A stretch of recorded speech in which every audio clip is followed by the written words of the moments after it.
Good evening and welcome to the program, the Nigerian Governors Live, here on Silverbird Television in the city of Abuja. Transmitting live from the city of Abuja. I hope you had a lovely weekend and a successful working day. Elections tend to follow the same pattern in Nigeria, and it seems it will be very difficult to break the mold despite the many innovations that have been introduced into the system over the years. The Anambra State elections were held last week. Even though conclusive, many of the vices that have trailed past elections were openly manifest during the elections. To compound things, the two innovations introduced by the Independent National Electoral Commission, INEC, bombed in many parts of the state. With elections barely over 15 months away, the questions on the mind, on many minds, is how will these vices make or mar the 2023 election? And today on the program, we are going to be discussing the topic, a postmortem, looking at the postmortem of the Anambra polls and future elections. I definitely have a guest here in the studio, but we'll go on a quick break, and when we come back, we'll go right into the program. Once again, my name is Aonduna Inga, and welcome to the Governor's Live.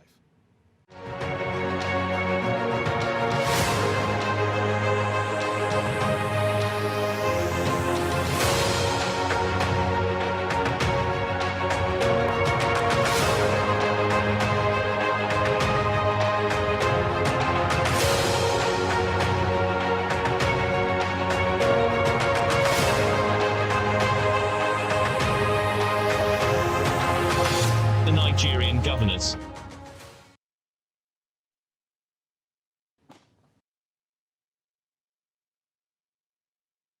Back, and thank you for staying with us. If you're just joining us, the program is the Nigerian Governors Live, coming to you from Silverbird Television, transmitting live from the city of Abuja. Yes, my guest today in the studio is not a person but a gentleman. He's a philanthropist, and of course, I don't know if he's testing the waters or he's actually a politician, but perhaps as the discussions will go, we'll definitely get to know. He's not the person but Mr. Yusuf Ocholi Okpanachi. Mr. Yusuf, thank you so much for coming on the program, the Nigerian Governors Live. Thank you. You're welcome. All right. So today we're going to be looking at a postmortem, the Anambra polls and future elections. First of all, just like it will interest a lot of people and what is prominent on the lips of so many Nigerians. Yes, we all saw the apprehension before the polls in Anambra State, the elections in Anambra State. So much was said, looking at the activities, the security issues, and what have you. Looking at the elections on Saturday last week, what was your general overview or your impression about the elections? Thank you. I think from what we saw on Saturday, what happened on Saturday is more like a miracle to me, because we all thought there's going to be a lot of violence everywhere. But just a few minutes before the election process started, we heard on the news that the IPOB came out and said, okay, they are not going to interfere in the election, everybody should come out and vote. That is peaceful coexistence that we preach about. And the result of what we saw has shown me that in 2023, we're going to have a peaceful, free and fair election. But aren't you concerned about the fact that this is not just Anambra State alone, but it has been widely witnessed across states? Most times when there are elections in states, whether local government or maybe governorship elections, we witness a high level of voter apathy. And it was also obvious in Anambra State. We didn't see very high turnout. Yes, it was largely peaceful, but we didn't see high turnout. Isn't that in itself a problem going further into our elections in 2023? Thank you. Just like I told you, a lot of persons, there were security threats before the election, but few minutes or 9 minutes into the election, all of a sudden, there was a U-turn in their decision of the IPOB. And I believe the cause or the reason for the low turnout was because of the security threats. A lot of persons were scared of for their life. A lot of persons have family, So that really affects the turnout of the election. But I assure you, with the peaceful demonstration of what happened on Saturday election, We are going to see something different in 2023. We're going to have large numbers. Okay. So let's look at the electoral umpire now. We've seen INEC bring about so many innovations in the course of the elections, all in a bid to protect the vote of the electorate. How would you grade the performance of INEC? Would you say, as a stakeholder, would you say that is INEC looking like an organization or an electoral body that will be ready in 2023 to conduct the general elections, or do they still have more work to do? Thank you. I think with what I've seen, with what we saw in Ondo, what we saw in the Anambra election this past weekend, there's still some work to do. But like I told you, with what INEC have done so far, they are 80% gone. And I believe in few months from now, they'll be done with all they need to do, and they'll tell us, they'll come out to tell us and that, okay, we are ready for the election, bring it on and all of that. And we saw the technology fail in some areas. These things happen everywhere. It happened in the US elections. It happened everywhere. So when things like this happen, it gives them room to know the areas they will work on. And I can tell you, with the effort of the staffs of INEC, before the end of the year, I'm sure INEC will come out and tell us, okay, everything has been read, everything has been settled, we've fixed all the things we need to fix, and then we are good to go. Okay. So you seem to be very optimistic about INEC and have some level of confidence in them. But then let's look at another issue that is very prominent in the elections. So much has been said about it. For some people, they say it is absolutely not new. It has always happened. But most recently, it has become a subject of discussion. I'm talking about vote buying. There were reports about that, which was very prominent. It was on social media platforms. So many people had spoken about it, and it's becoming even more glaring. How can we put a stop to the issue of vote buying, if at all there's a solution to it? Thank you. You see, over the years, the election process, the vote buying and all of that has been normalized, or was normalized. But in recent election, we saw what happened in Edo. The people even rejected the money and voted their conscience. We saw what happened on Saturday. Some person rejects money, some person took money but voted their conscience. So the era of vote buying is going. And I can assure you, in little time from now, vote buying will not be a thing of discussion. It will be a thing of the past. I can assure you. But that should not, we should not just, based on what happened in 2-3 state elections, and say, okay, we're not going to sensitize these people. Let's keep giving them this voters education, things they need to know, why they need to vote. Some people don't even know that voting is their right. Some people need to be told. You need to educate these people. And then I assure you, just in little time from now, we'll be talking about other things that concerns the election, not vote buying. Vote buying So you feel vote buying will die a natural death, or there's people who indulge in vote buying, those who instigate vote buying, what happens to them instead? Or you feel it should just die a natural death? You see, I feel it will die a natural death because there's always need for money. And where vote buying take place, especially in the rural communities, these people need money. So you come there to buy their conscience with 200 naira, 1,000 naira, 2,000 naira, and even a kind of malt I saw on the news. I was surprised. But then, with the result we are getting, it shows that vote buying is dying naturally. Every day you discover that you put all this money to buy vote, and then you don't even get the vote. Okay, so let's look at this. May probably be my last question about Anambra State, since it's inconclusive. Some people may still have a problem with that nomenclature, inconclusive elections and all of that. But it was duly explained why it had to be inconclusive. But we're not going to dwell on that. It appears that the flag bearer for APGA is in a very strong lead as it stands. But the question most people are asking is this. Are we going to have a situation where, in the future, are we going to have a situation where the incumbent governor will, after handing over to his successor, are we going to have a case where he's going to allow him really govern the state as he would want to, or we're still going to see tendencies of influences? Because it has been a real occurrence in Anambra politics, the godfatherism and all of that. What is your take on that? You see, over the years, we've witnessed godfatherism, most especially in Anambra.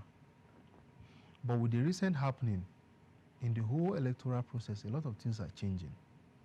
I don't think the incumbent governor will have a strong influence on the incoming governor.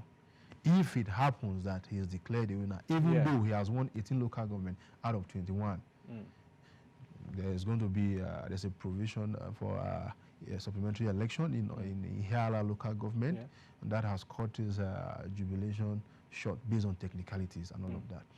I am sure that whoever, since the election is inconclusive, I don't want to mention the party or any, whoever becomes a winner will be given all will to rule and run the affair of the state. That's so. I'm very sure. Okay, we'll keep it at that.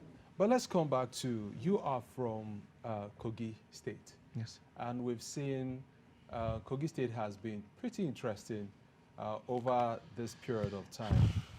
What is your general outlook to Kogi politics, local politics in Kogi State, particularly as we're gradually going towards 2023? Are we going to have a situation where young people, just like yourself, you are obviously young, are we going to have young people who would be emboldened to participate actively in elections, either by way of vying for political offices or just by participating by voting and what have you? What is the general climate of politicking in Kogi State as it stands right now? Thank you. You see, over the years, we've had the older generation ruling us and governing us. But this dispensation, starting from His Excellency Alhaji Yahya Bello, has changed a lot of things. And I can categorically tell you, with fact, you should go and check the cabinet of Alhaji Yahya Bello from the beginning to the end, from the bottom to the top. Nobody is up to 60 in his government. What does that tell you? That this dispensation has changed everything, and it will remain so for a long time. So asking me my view on Kogi politics, whereas you know that these are government of young people, is not a necessary question at the moment. You think so? I know so. Because we have had the issue of the Not Too Young to Run bill. It was passed into law. But then, okay, let's just shift away our attention a little bit from Kogi State, but then let's look at the fact that we have this bill in place, but there's this general outcry about the fact that money plays a huge role in politics. Now, we're not even looking at governance at the center, but let's look at various states. When you talk about governorship forms for all political parties, buying your governorship form alone for major political parties, it's a high price to pay. For a House of Rep member, it's a high price to pay. For the Senate office, for the office of the senator, is also a high price to pay.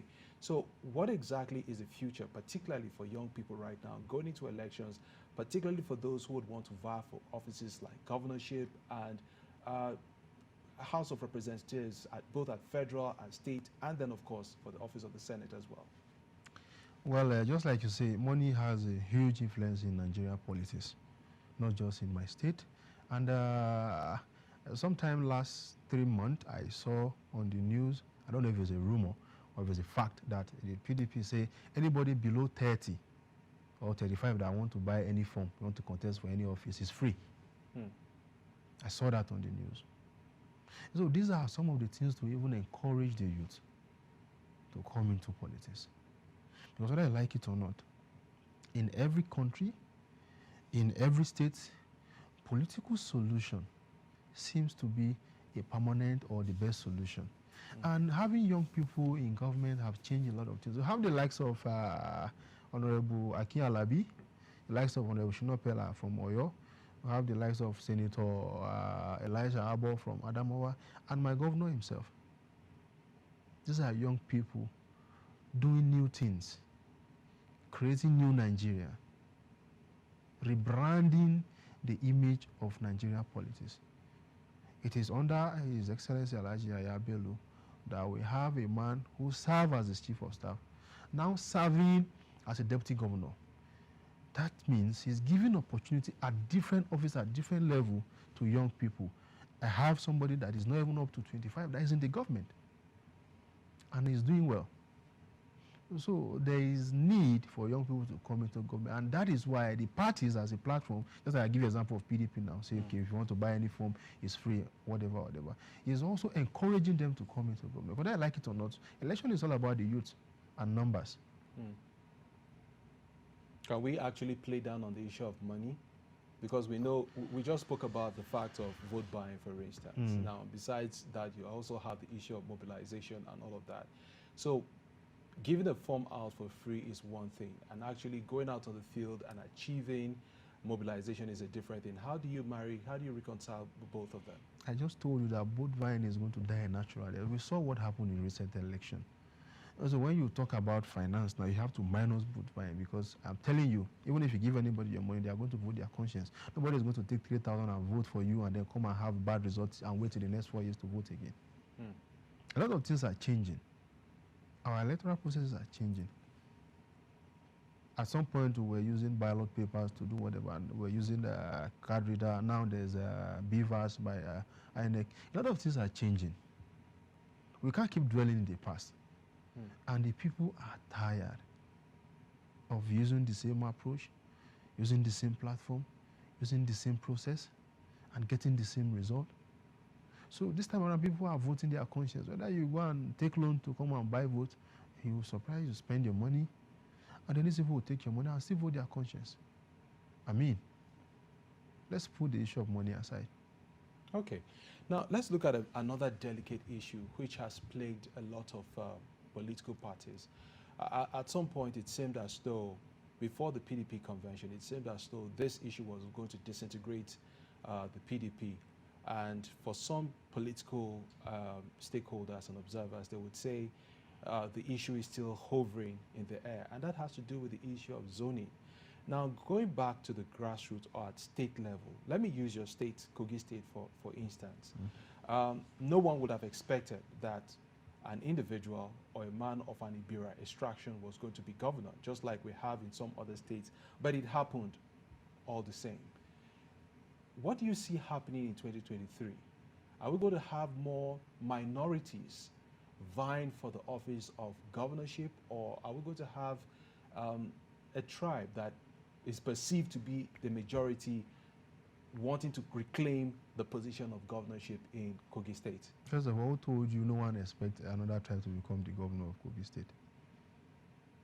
You see, you are trying to put word in my mouth, but I'll try to be very straight with you, yeah? Kogi State belongs to everybody.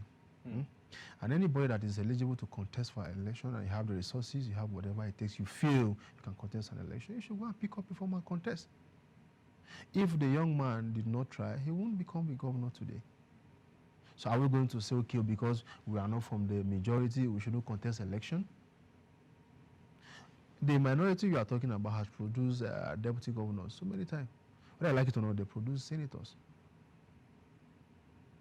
So if they can produce senator and a deputy governor, what way they can produce a governor? And today we have an Ibrahim sitting there as a governor from the minority, as you say. So I don't see the issue of majority or minority. In 2023, it's going to be based on your antecedents and your goodwill for the people, or of the people.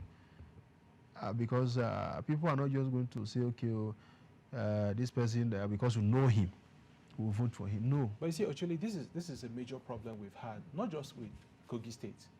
But we've seen this has been a pattern across several states in Nigeria, particularly when it comes to the office of the governorship, where some people feel they're majority and they have a claim to the governor, the office of the, exclusively to the office of the governorship.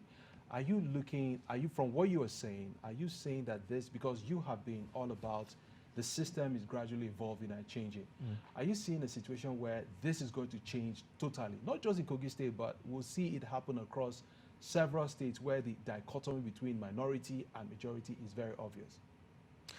You see, in politics, anything can happen. I don't know if you read the story or know the story of how Zulum, His Excellency Governor Zulum, became the governor of Borno State. You see, in Nigeria, whenever election is close, people will agitate. And when you want to agitate, you use what you have to negotiate. Okay, we are the minority, we'll have this, we'll have this. Okay, we are the majority, we have this, we have the numbers. People will always say that. But I tell you that in 2023 or henceforth, it is your goodwill that will speak for you, not empty promises. Or not coming to come and be sharing money to our people, not come and tie Maggi in polythene bag, or tie rice in polythene bag and share it to our people. That won't deceive our people anymore. People are now voting their conscience, whether they are from the minority or you are from the majority. A lot of things are changing. All right, to my very last question, unfortunately, because of our time. You are obviously young, and we cannot forget that the Not Too Young bill was signed for people such as yourself, and maybe myself, and a whole lot of other young people who may want to vie for political office, even to, as far as the office of the President of the Federal Republic of Nigeria. Are we going to be seeing the likes of Yusuf Ocholi vie for positions in the forthcoming elections in Kogi State, or the general elections in 2023? We know there's a different altercation with Kogi State, but then looking at the elections in 2023, which is about 15 months away, are we going to see people like you vie for elective offices? Don't you think 15 months is too far for me to sit down here and decide? But I'm eligible to contest for any position in Nigeria. And if I have the resources, I'll contest for any position in Nigeria. And then I don't think this is the right time for me to sit here and talk about the offices I want to contest, or if I'm going to contest or not. There are so many things bothering Kogi State right now that the governor is working on. And we, the individuals, the stakeholders, are also playing our part in supporting the government. That is what matters for now. The interests of our people first, then we'll talk about political office. So are we going to see young people, let's forget about Yusuf Ocholi, but are we going to see young people vie for elective offices? Maybe it started in 2019, but are we going to see more coming in for 2019 from looking at the activities, political activities going on right now? Do you think more people will vie for political offices? Let me speak for my state. I think we're going to have a lot of young people vying for political offices, because I don't see why we have a governor, a young governor who is now up to 50, aspiring to become the president of this country, and then somebody will say he's 60, coming to become our senator or our governor tomorrow. I don't see that working, because a lot of people are clamoring for youth in governance, and our governor has taken up that cause. So I don't think he would be happy to see somebody above 60 say he wants to become whatever. He would rather, as he has always done, encourage the young people. Because this is the only government that from every arm of the government in Kogi State to the top, nobody is above 50. I can tell you with fact. Go and check. Mr. Yusuf Ocholi, would like to thank you. Yusuf Ocholi Opanachi, I have to call that in full. Thank you so much for coming and being a guest on the program, the Nigerian Governors Live. I wish we had more time for us to delve into other issues, but hopefully I'm thinking that we'll have to do this some other time in the future. Thank you so much for coming on the program. Thank you. Ladies and gentlemen, thank you so much for being a part of the program today. Our guest has been Mr. Yusuf Ocholi Opanachi. Well, he was very coy on answering that last question on whether he's going to be neck deep into politics or not. But we'll wait to see in the coming days how it plays out. But just to let you know, he's a philanthropist, also a serial entrepreneur as well. And we're lucky to have him here on the program today. You can look forward to another fresh edition of the program, same time, same station, talking about on a Monday, 6:30 p.m. on Silverbird Television for another fresh edition of the program, The Nigerian Governors Live. Until then, my name remains Aonduna Inga. Do have a pleasant week ahead.